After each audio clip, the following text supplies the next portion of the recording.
네, 오늘은 빌립보서 2장 12절에서 18절 말씀을 중심으로 순종함으로 누리는 기쁨이라는 제목으로 함께 말씀을 나누도록 하겠습니다. 자, 19세기 개혁교회 목사이면서 선교운동과 성령운동을 이끌었던 앤드류 머레이 목사님이 쓰셨던 책 완전한 순종이라는 책에서 이 목사님이 경험하셨던 잊을 수 없는 이야기를 하나 꺼내게 됩니다. 자, 머레이 목사님이 이 스코틀랜드 한 모임에 참석해서 함께 했던 그 사람들과 교회의 현 상황에 대해서, 교회와 교인들의 문제점에 대해서 진지한 대화를 나눌 때였습니다. 자, 모임 중에는 성도들을 훈련시키는 데 있어서 아주 탁월하고 경륜이 있었던 한 경건한 사역자가 있었다고 합니다. 자, 머레이 목사님은 그 사역자에게 현재 교회가 당면한 과제와 또 교회가 시급히 전해야 할 메시지는 무엇인지를 물었다고 합니다. 자, 그러자 그는 매우 조용하지만 단호한 어조로 이렇게 말했다고 합니다. 그것은 하나님께 절대적으로 완전하게 항복하는 것입니다. 즉, 복종하는 것입니다. 이렇게 말했다고 합니다. 앤드류 모레이 목사님은 굉장한 충격을 받았습니다. 자, 그런데 그 경건한 사역자는 이어서 이렇게 말했다고 합니다. 그런 항복, 즉 순종의 자세를 가질 때는 느리지만 분명한 영적 진전을 보일 수가 있고, 그렇지 못할 때는 뒤로 물러나 결국 믿음의 길에서 떠나버리게 됩니다.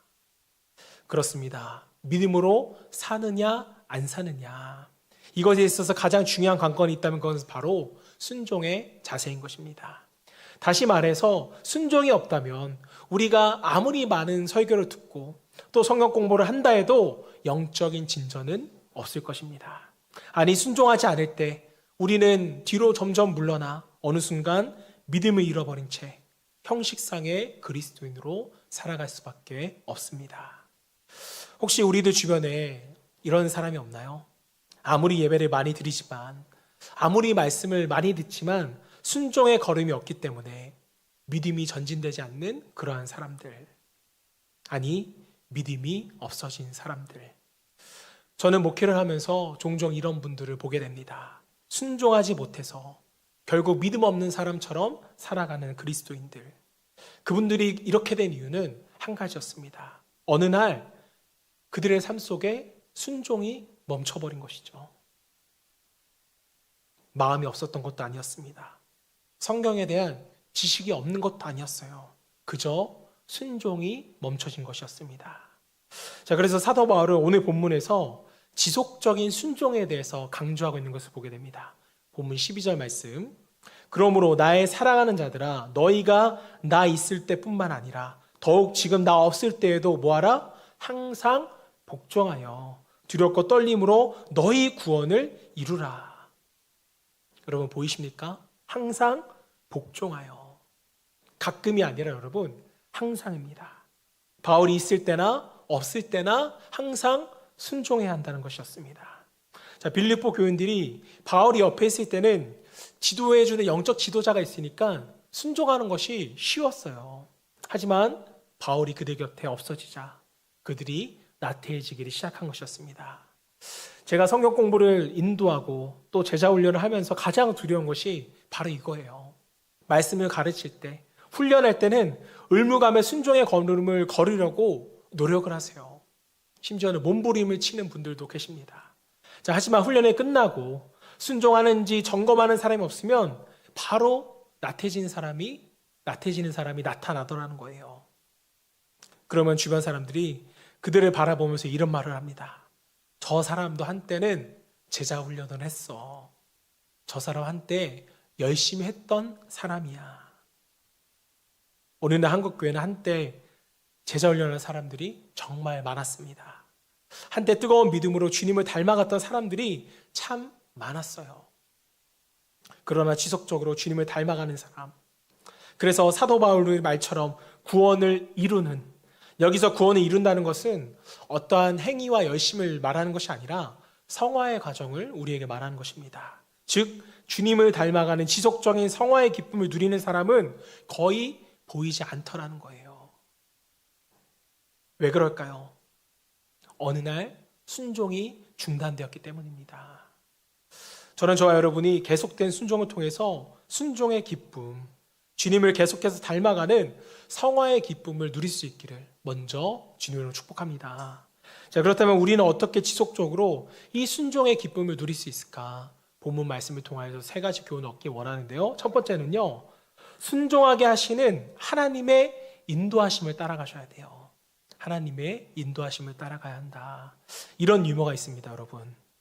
아주 재밌진 않으니까 그냥 기대하지 마시고 들어주세요. 요즘은 잘 안 웃으셔서 제가 웃겨드리기가 힘든데, 한 아들이 아버지에게 물었습니다.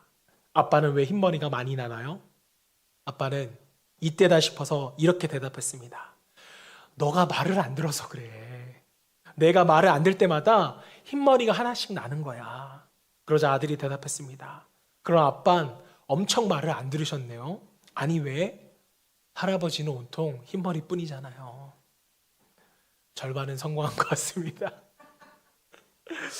여러분, 이 이야기를 들으면서 이런 생각을 해봤습니다. 우리 하나님의 머리카락은 온통 흰머리로 변하지 않으셨을까? 누구 때문에요? 우리들 때문에. 한번 여러분께 질문해 볼게요. 순종하면서 살아가세요? 순종하는 것이 여러분의 삶의 기쁨이 되고 있으신가요? 순종이 중요하다는 것을 누구보다 잘 아는데 왜 우리는 도대체 이 순종을 하지 못하는 것일까? 이유는 매우 간단합니다. 우리가 우리 자신의 힘을 의지하기 때문이에요. 많은 분들이 이렇게 생각을 합니다. 내가 마음만 먹으면 순종할 수 있어. 내가 아직 마음을 안 먹었기 때문이야. 이렇게 생각하는 분들이 계세요. 정말 내가 마음만 먹으면 여러분 순종할 수 있을까요? 여러분 생각해 보세요. 우리가 아침 묵상을 하거나 말씀을 들으면 매번 여러분 결단하잖아요. 이번 주에도 하나님의 뜻대로 살아야겠다. 용서해야겠다. 용납해야겠다. 섬겨야겠다. 사랑해야겠다. 라고 늘 결단합니다. 이 결단을 여러분 거짓된 마음으로 하세요? 거짓이 아닐 거예요. 진실된 마음으로 우리는 결단합니다. 자, 그런데 안 합니다.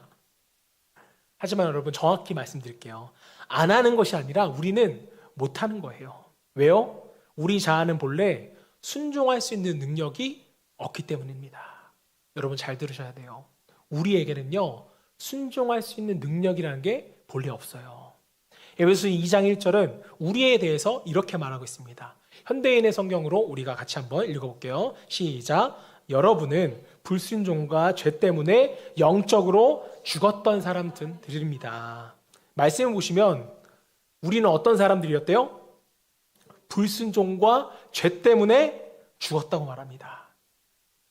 이 개역 성경에서는 허물과 죄라고 나오는데 그 허물이 뭐냐? 바로 불순종이라는 거예요. 즉 우리는 불순종과 죄 때문에 죽었던 사람입니다. 자, 이런 우리의 존재에 대해서 3절은 좀 더 자세하게 설명을 해줍니다. 에베소 2장 3절 이어서 볼까요? 함께 읽어볼게요. 시작.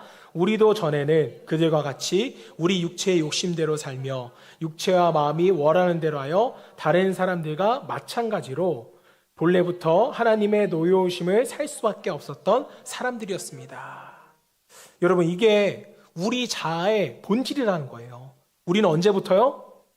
본래부터 내 욕심대로, 내가 원하는 대로, 내 마음대로 살아갈 수밖에 없었던 존재였다는 거예요. 아담이 하나님의 말씀으로 불순종하여 범죄함으로써 모든 인간은 불순종의 체질을 가지고 태어나게 되었습니다. 어떤 신학자는요, 아담의 죄, 범죄 때문에 우리 모두에게는 범죄의 DNA를 가지고 태어나게 되었다. 이렇게 설명하고 표현하는 분들도 있는데요. 한마디로 말하면 뭐예요? 뭘 가지고 태어나요? 죄성을 가지고 태어나는 것이죠. 우리는 죄라고 하면 살인이나 간음이나 도둑질을 생각하는데 죄의 핵심은 불순종입니다. 불순종이 죄의 핵심이에요. 다시 말해서 본래부터 망가진 우리의 자아는요, 내가 원하는 대로 하고 싶지 다른 사람이 하라는 대로, 하나님이 원하는 대로 살 수가 없다라는 것입니다. 여러분 요즘 사회의 풍토가 뭐예요? 내가 하고 싶은 것을 해라. 내 멋대로 해라. 내가 원하는 대로 사는 것이 가장 행복한 것이다. 여러분 이게 세상의 진리예요. 그런데 여러분 매우 어리석은 생각입니다. 제가 부산에서 사역을 할 때 교회에서 대학생들을 위한 학사관이라는 걸 지어서 제가 학생들을 모집하고 운영을 했는데 첫 학기에는 한 20명 정도 학생들이 모였어요. 그런데 다음 학기에는 좀 좋은 소문이 났는지 정원이 36명인데 정원이 꽉 찼습니다. 이제 제가 뭘 하냐? 사관 같은 역할을 하는 거예요. 아이들 챙기고 청소하는지도 살펴보고 성경 공부도 가르치고 이런 대학부 생활을 같이 했는데 제가 어렸을 때부터 초등학교 때부터 운동을 했잖아요. 그래서 단체 생활에 있어서 중요한 게 무엇인지 제가 너무나도 잘 압니다. 어렸을 때부터 단체 생활을 쭉 했기 때문에. 여러분은 단체 생활에서 중요한 게 뭐라고 생각하세요? 단체 생활에서 가장 중요한 것은 뭐냐면 규칙과 예외가 없는 거예요. 이 두 개가 잘 지켜지면 단체는 어느 정도 잘 이끌어갑니다. 자, 일주일에 한 번 청소 점호를 하는데 청소는요, 예외 없이 모든 사람이 다 와서 청소해야 돼요. 이게 규칙이었습니다. 특히 화장실 청소는요, 번갈아 가면서 한다. 제가 세세하게 규칙을 정해줬습니다. 청소든 통근 시간이든 어기면 무조건 일주일에 새벽기도 나오는 거예요. 그래서 어느 날 보면은 애들이 새벽기도 막 많이 나와 있어요. 그러면 권사님들이 저한테 와서 청년부 아이들이 아주 기도에 열심히 많아졌다고. 그게 아니라 규칙을 어겨서 이렇게 아이들이 새벽기도로 온 것이었습니다. 또 아이들이 심지어 학사관 내에서는 연애를 하게 되면 저한테 와서 보고를 하고 연애를 하게끔 되었습니다. 네, 그럼 제가 오면은 제가 설명을 해줘요. 교회 주변에서는 손을 잡고 다니면 안 된다. 교회 안에서는 단둘이 어느 공간에서도 있으면 안 된다. 뭐 이런 거 주의사항을 가르쳐주고 제가 둘을 위해서 기도를 해주고 데이트 비용을 1회 줍니다. 영화를 보라고 둘이 데이트하라고. 예, 그렇게 줬었는데 모든 학사관 생활에는요, 제가 과하다 싶을 정도로 규칙을 정해줬어요. 하고 싶은 대로 하고 또 자유를 원하는 또 혈기왕성한 청년들에게는 매우 불편했겠죠. 이게 제가 부산에서 사역하는 3년 동안 이렇게 제가 학사관을 운영했는데 이제 제가 구리로 올라오고 나서 다른 분이 학사관 사역을 맡게 되었는데 그분은 자율적으로 하라고 했대요. 너희가 20살 넘었는데 자율적으로 해야 된다. 학생들은 엄청나게 좋았겠죠. 그런데 딱 3달 만에 그들이 저에게 연락이 왔습니다. 목사님, 학사관이 개판입니다. 그 아이가 했던 말이에요. 개판입니다. 더러워서 못 살겠어요. 누구랑 싸워서 사이가 안 좋아요. 이런 소식이 저에게 들려지게 됩니다.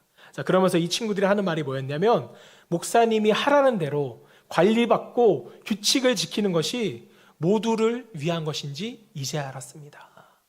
이렇게 그 친구가 말을 하더라고요. 여러분, 마음 가는 대로 자기가 하고 싶은 것만 한다면 우리가 과연 정말 잘 살 수 있을까요? 행복할까요? 저는 아니라고 생각합니다. 자기 마음대로 하는 남편, 자기 마음대로 하는 아내, 이런 아내하고 남편하고 살 수 있겠어요? 힘들죠. 그런데 문제는 마음대로 살면 안 되는데 본래부터 불순종하도록 그렇게 태어난 존재이기 때문에 우리의 힘으로는 아무리 노력해도 순종할 수가 없다는 것입니다. 이게 여러분 우리 삶에 있어서 가장 큰 문제예요. 내 힘으로는 할 수 없다. 본래부터. 그래서 본문의 사도 바울도 순종하기로 노력해봐라. 결단해봐라. 이렇게 빌립보 교인들에게 말하지 않아요. 그럼 뭐라고 말하나요? 본문 13절입니다. 함께 읽어보겠습니다. 시작. 너희 안에서 행하시는 이는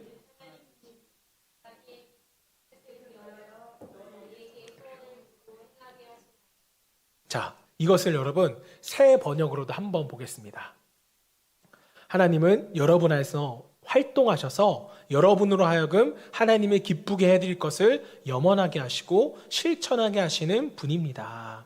여러분 말씀해 보시면 누가 실천하게 하신대요? 하나님이시요. 순종할 수 없는 내가 아니라 하나님이시라고요.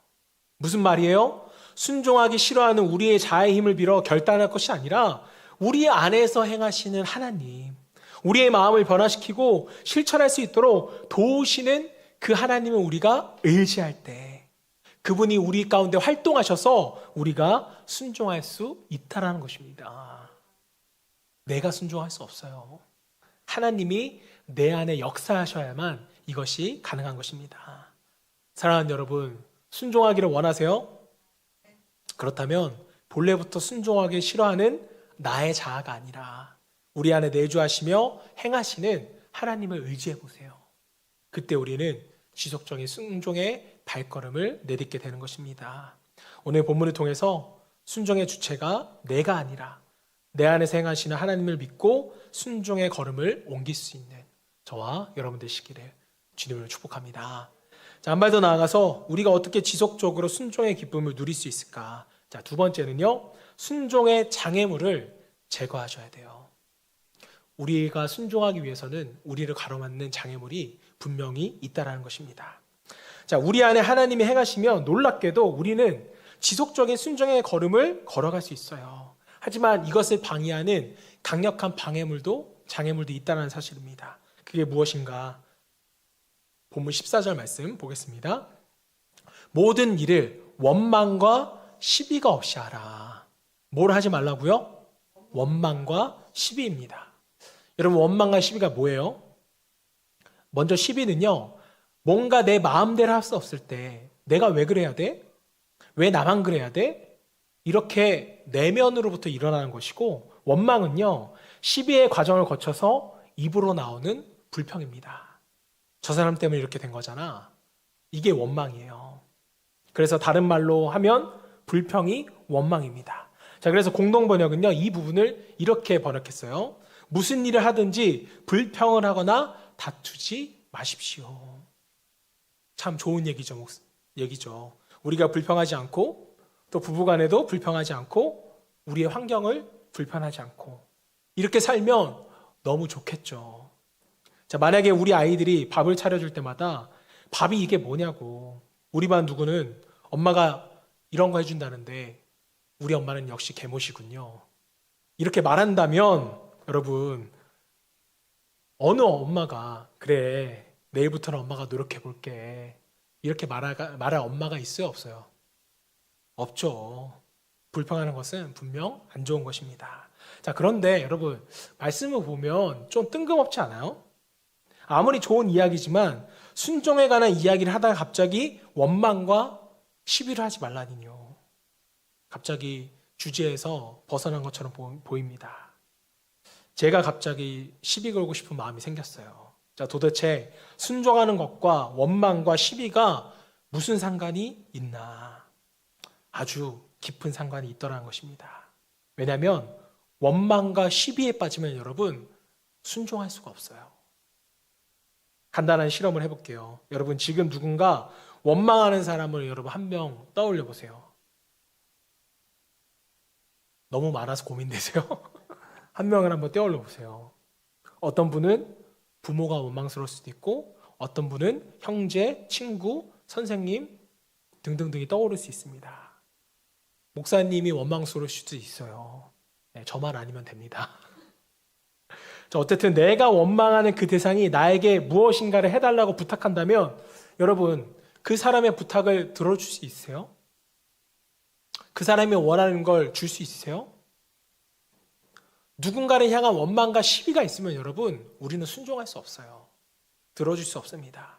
자, 그런데 누군가는 이렇게 또 말씀하실지도 모르겠어요. 목사님, 우리가 사람에게 원망하는 것이지 하나님께 원망하는 것은 아니잖아요.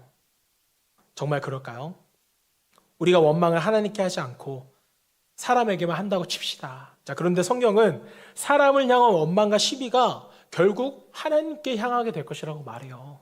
출애굽기 16장 2절 3절 말씀. 이스라엘 자손 온 회중이 그 광야에서 모세와 아론을 원망하여 이스라엘 자손이 그들에게 이르되, 우리가 애굽 땅에서 고기가마 곁에 앉아 있던 때와 떡을 배불리 먹던 때에 여호와의 손에 죽었더라면 좋았을 것을 너희가 이 광야로 우리를 인도해내어 이 온 회중이 줄여 죽게 하노도다. 지금 이스라엘 백성들이 누굴 원망하고 있어요? 모세와 아론을, 즉 사람을 원망하고 있습니다. 자, 그런데 성경이 이렇게 말해요. 출애굽기 16장 8절 말씀 보겠습니다. 모세가 또 이르되, 여호와께서 저녁에는 너희에게 고기를 주어 먹이시고 아침에는 떡으로 배불리시니 이는 여호와께서 자기를 향하여 너희가 원망하는 그 말을 들으셨습니다. 우리가 누구냐? 너희의 원망은 우리를 향하여 함이 아니요 여호와를 향하여 함이로다. 원망이 누구를 향하고 있다고요? 모세와 아론인가요?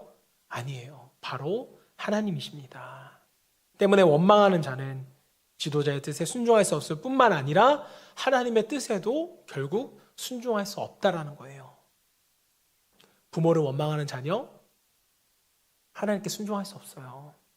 서로 원망하는 부부, 하나님께 순종할 수가 없습니다. 자, 원망과 시비가 사람을 향한 것 같지만 궁극적으로는 온 우주 만물을 창조하시고 섭리하시는 하나님께로 향하게 되어 있다라는 것이죠. 가난한 부모를 원망하다가 결국 가난한 부모를 나에게 주신 하나님을 원망합니다. 본인이 원해서 결혼했지만 왜 이런 사람하고 결혼하게 하셨냐고 하나님을 원망해버리는 거예요. 사람을 향한 원망과 시비였는데 결국 하나님을 원망하게 되고 원망하여 순종할 수가 없기 때문에 결국 우리는 순종의 기쁨을 누릴 수가 없게 되는 것입니다. 사랑하는 여러분, 원망과 시비가 있으십니까? 누군가 지금 원망하며 살아가고 있으세요? 자, 그렇다면 무엇보다 먼저 원망과 시비를 제거해 버리시기 바랍니다. 원망과 시비 또한 나의 힘으로는 여러분 제거할 수 없어요. 하나님이 내 안에 계심으로써 이 원망과 시비가 자리 잡지 못하도록 하나님으로 밀어내셔야 됩니다. 그럴 때 우리는 비로소 기쁘게 순종의 길을 걸어가게 되는 것입니다. 원망과 시비를 제거함으로써 순종의 기쁨을 누릴 수 있기를 주님으로 축복합니다. 옆에 계신 분 원망하지 마세요. 앞에 계신 분 원망하지 마세요.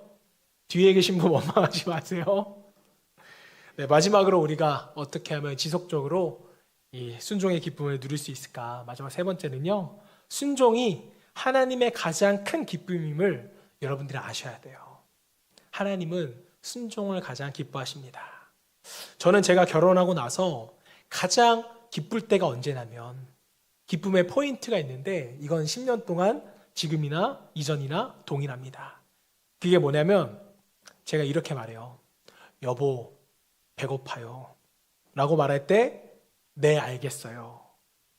라고 대답하는 그 아내의 모습이 저는 너무 기쁩니다. 별거 아니죠? 제가 왜 기쁠까요? 제 아내가 제 말에 순종해 줬잖아요. 대답해 줬잖아요. 여러분, 우리 자녀들이 가장 이쁠 때가 언제예요? 솔직히 말해보세요. 내 아빠, 내 엄마라고 대답하면서 시키는 거 군말 없이 할 때 그때 제일 기쁘시잖아요. 아니에요? 아이들이 사춘기가 되면 엄마 아빠가 왜 속상해요? 왜 힘들어요? 반응도 없고 순종도 없으니까 그게 힘든 거잖아요. 순종은 남편과 아내, 부모를 기쁘게 하는 것입니다. 자, 그런데 이것은요, 하나님도 마찬가지라는 거예요. 순종은 하나님의 기쁨인데 바울이 이것을 이렇게 소개합니다. 본문 17절 18절 말씀. 만일 너희의 믿음의 재물과 섬김 위에 내가 나를 전제로 드릴지라도 나는 기뻐하고 너희 무리 함께 기뻐하리니 이와 같이 너희도 기뻐하고 나와 함께 기뻐하라. 자, 좀 어려워요, 여러분. 이게 무슨 뜻일까요? 자, 먼저 여기서 너희 믿음의 재물과 섬김이란 구원을 이루기 위해서, 즉 주님을 닮기 위해서 믿음으로 살아가는 모든 삶과 행위를 의미하는 것입니다. 다시 말해서 주님을 닮아가기 위해서 주님이 뜻하신 곳에서 믿음으로 순종하며 살아가는 모든 삶과 섬김을 의미한다는 거예요. 자, 그래서 사도 바울은 순종하는 삶을 믿음의 재물과 섬김이라고 표현을 했습니다. 잠깐 다시 말씀을 보여드리면 믿음의 재물과 섬김이라고 표현했어요. 자, 그냥 믿음의 재물과 순종이라고 표현하면 되는데 재물과 섬김, 또 다른 성경을 보시면 믿음의 재물과 제사라고 표현을 합니다. 자, 왜 성경은 순종이라는 것을 의미하면서 재물과 제사, 또 섬김이라는 단어를 썼을까? 자, 그것은요, 믿음의 순종을 함에 있어서 반드시 희생과 헌신이 필요하기 때문이에요. 순종을 위해서는 희생과 헌신이 필요하기 때문이다.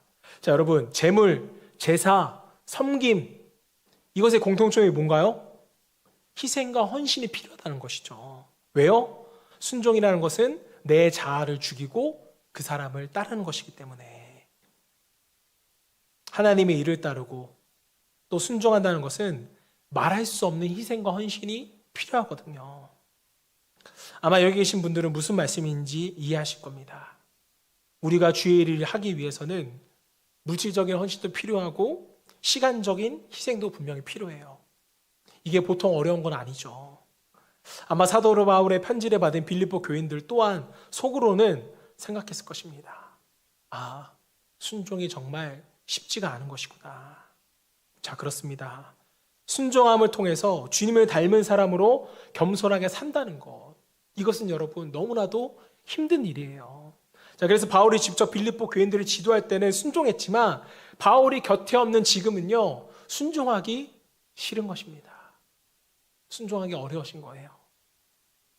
계속해서 그렇게 희생하며 헌신하면서 살아가고 싶지가 않은 거예요. 어쩌면 이미 마음속에는 순종하는 삶을 통해 주님을 닮아가는 것에 대한 원망과 시비가 이들에게 일어나고 있을지도 모르겠습니다. 주님, 왜 나만 이러고 살아야 되나요? 왜 나만 희생해야 되는 건가요?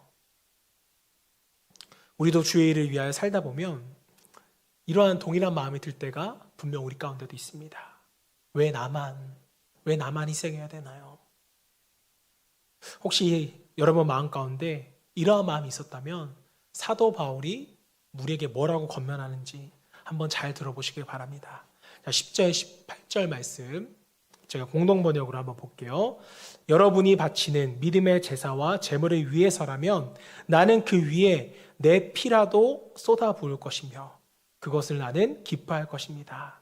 아니, 여러분과 함께 기뻐할 것입니다. 그러니 여러분도 기뻐하십시오. 나와 함께 기뻐하십시오. 자, 여러분이 바치는 믿음의 제사와 제물, 즉 순종의 삶을 위해서라면 사도 바울이 뭐라고 표현해요? 내 피라도 쏟아 붓겠습니다. 이 말은 무슨 의미냐? 전제 제사를 의미합니다. 전제는 제물, 즉 짐승의 피를 다 쏟아 붓는 거거든요. 이것은 자기를 온전히 희생하겠다는 사도 바울의 결단인 것입니다. 자, 실제로 지금 사도 바울은요, 시위대 감옥에서 죽을 날을 목전으로 두고 있잖아요. 언제 죽을지 모르는 이 상황에서 바울은 너무 기쁠 거라는 거예요. 뭐가요? 빌립보 교인들이 계속해서 믿음으로 순종의 걸음을 걸을 수만 있다면, 그래서 그들이 끝까지 순종의 삶을 살아갈 수만 있다면 나는, 사도 바울은 내 피를 다 쏟아서라도 전제로 드려지는 희생 제물을 드린다 해도 나는 기쁠 것입니다. 죽어도 여한이 없다는 거죠. 여러분, 왜요? 순종이 뭐길래 바울은 빌립보 교인들의 순종의 걸음을 위해서 자신의 생명을 줘도 괜찮다고 이렇게 고백을 하는 것일까요? 자, 왜 그러냐면 하나님이 가장 기뻐하는 것은 순종이기 때문입니다. 이 순종을 위해서라면 사도 바울은 자신은 죽어도 괜찮다는 거예요. 왜요? 하나님이 가장 기뻐하시니까. 자, 사무엘상 15장 말씀 여러분 기억하시죠? 15장 22절 말씀 우리 함께 읽어볼게요. 시작. 사무엘이 이르되 여호와께서 번제와 좋아하시겠나이까? 순종이 제사보다 낫고 듣는 것이 기름보다 나으니. 자, 이 말씀이 언제 나온 거예요? 불완전한 순종을 한 사울. 하나님께서 아말렉을 쳐서 모든 소유를 남기지 말라고, 그리고 또 죽이라고 명령하셨으나 양과 소의 가장 좋은 것을 죽이지 아니하고 가져와서 여호와께 사울이 이렇게 말했거든요. 사무엘상 15장 20절 21절 말씀. 사울이 사무엘에게 이르되 나는 실로 여호와의 목소리를 청종하여 여호와께서 보내신 길로 가서 아말렉 왕 아각을 끌어왔고 아말렉 사람들을 진멸하였으나 다만 백성이 그 마땅히 멸할 것 중에서 가장 좋은 것으로 길갈에서 당신의 하나님 여호와께 제사하려고 양과 소를 끌어왔나이다 하는지라. 지금 사울이 변명을 하는 것인데 왜 끌어왔다고요? 하나님께 제사 지내려고. 다시 말하면 하나님을 경배하고 영화롭게 하기 위해서 그것을 끌고 왔다고 말합니다. 자, 그런데 하나님은 뭐라고 말씀하세요? 나는 제사보다 순종하는 것을 더 내가 원한다. 이렇게 말씀하시잖아요. 사랑하는 여러분, 사울의 인생을 좀 생각해 보았습니다. 바울의 인생을 좀 한번 생각해 보았어요. 주님 믿고 나서 단 한 번도 편하게 쉴 수 없었던 사람, 단 한 번도 고난과 핍박 없이 지내본 적이 없던 사람, 주님 때문에 모든 것을 다 잃었던 사람, 그리고 지금 죽음 앞에 서 있는 사람. 과연 그 사도 바울에게 무슨 기쁨이 있었을까? 하나님을 위해서 수없이 전도하고 교회를 세웠던 기쁨일까요? 수많은 섬김과 헌신으로 사람들에게 인정받았다라는 기쁨일까요? 아니에요. 하나님의 말씀을 따라 순종의 길을 오늘도 내가 걷고 있다라는 기쁨, 바로 순종의 기쁨이 아니었을까? 사랑하는 여러분, 다른 무엇이 아니라 그저 하나님의 뜻에 순종함으로 얻어지는 그 기쁨, 하나님의 인도하신 대로 내가 순종하고 걸어갔다는 그 기쁨, 이 기쁨이 저와 여러분의 기쁨 될 수 있기를 주님으로 축원합니다. 적당하고 불완전한 순종으로는 이 하나님이 주시는 기쁨을 누릴 수 없어요. 또 하나님을 기쁘시게 할 수도 없습니다. 몇 년 전에 꽤 오래된 것 같아요. 한 2016년 정도에 나왔던 영화가 있는데 제목은 순종이라는 영화입니다. 영화는 레바논 난민 캠프에서 그들을 섬기는 김영화 선교사님 부부와 우간다 딩기리 마을에서 선교를 하다가 하늘로 떠난 고 김종성 목사님의 딸 김은혜 선교사님이 아버지가 사역 갔던 곳에 가서 다시 사역을 하는 이야기의 내용인데, 영화인데, 전쟁의 상처를 안고 살아가는 난민 캠프에서 사역을 하는 김영화 선교사님은요, 이 영화를 보면 한국에 부모님과 동생이 살고 있습니다. 평생을 슈퍼마켓을 운영하셨던 부모님께서는요, 이제 형편이 더 어렵게 돼서 슈퍼마켓을 그만하게 되고 폐고물과 폐지를 줍는 일을 시작했습니다. 어머니는 병들어 계셨고요. 동생은 다운 증후군을 앓고 있는 장애인이었습니다. 때문에 김영화 선교사님이 선교를 나간다고 할 때 주변에서는 많은 염려를 했다고 해요. 아픈 어머니와 동생을 너희가 좀 곁에서 돌봐야 되는 것은 아닌가. 이렇게 옆에서 걱정하고 염려를 해줬다고 합니다. 그럼에도 불구하고 선교사님은요, 레바논으로 선교를 떠나게 돼요. 또 우간다 김은혜 선교사님은 아버지가 자신들을 돌보지 않고 우간다에서 선교하다가 돌아가셨는데 그 아빠의 마음이 무엇인지를 이해하기 위해서 아버지의 사역지인 우간다로 들어갔다고 합니다. 영화를 보시면 이제 김영하 선교사님이 아버지와 통화를 하게 되는데 아버지가 이렇게 말씀을 하세요. 내가 폐지 줍는 일을 해서 내가 참 미안하다. 내가 좀 너를 좀 더 후원하고 도와줘야 되는데 이것이 미안하다. 이렇게 말씀을 하셨습니다. 오히려 자신의 아버지께 드려야 할 말을 아버지가 하시는 것을 들으면서 이 선교사님은 이제 감정을 추스리기가 힘드셨어요. 이런 상황에서 어떻게 한국을 떠나 레바논으로 오게 되었냐는 인터뷰에 이 김영하 선교사님은 이렇게 대답을 합니다. 하나님의 마음이 여기 있는 것을 알기에 그 마음에 순종할 뿐입니다. 그러면서 김영하 선교사님은요, 두고 온 가족을 생각하면서 이 찬양을 부르게 됩니다. 나를 지으시니가 하나님, 나를 부르시니가 하나님, 나를 보내신 이도 하나님, 나의 나 된 것은 하나님의 은혜라. 아멘. 그 놀라우신 하나님의 은혜, 그 은혜가 너무 커서 나를 만드신 분이 그 마음이 레바논에 있기 때문에 전쟁으로 부모를 잃고 남편을 잃고 그 떠도는 그 난민들에게 있다는 것을 알고 그 말씀에 부르신 대로 순종하여 그 걸음을 걸어간 것입니다. 사랑하는 여러분, 우리가 이런 위대한 순종은 아니더라도 하나님의 작은 부르심조차에도 순종하지 않는다면 우리는 결코 어떠한 기쁨도 누릴 수가 없습니다. 사랑하는 여러분, 내 힘으로는 분명 순종할 수 없어요. 주님 안에서 여러분들이 순종의 방해물을 제거하고 하나님께 순종하는 것이 우리에게 가장 기쁨이 되는 것을 깨달아 아버지의 마음이 있는 곳에 여러분의 마음도 있기를, 그리고 순종할 수 있기를 주님으로 축복합니다.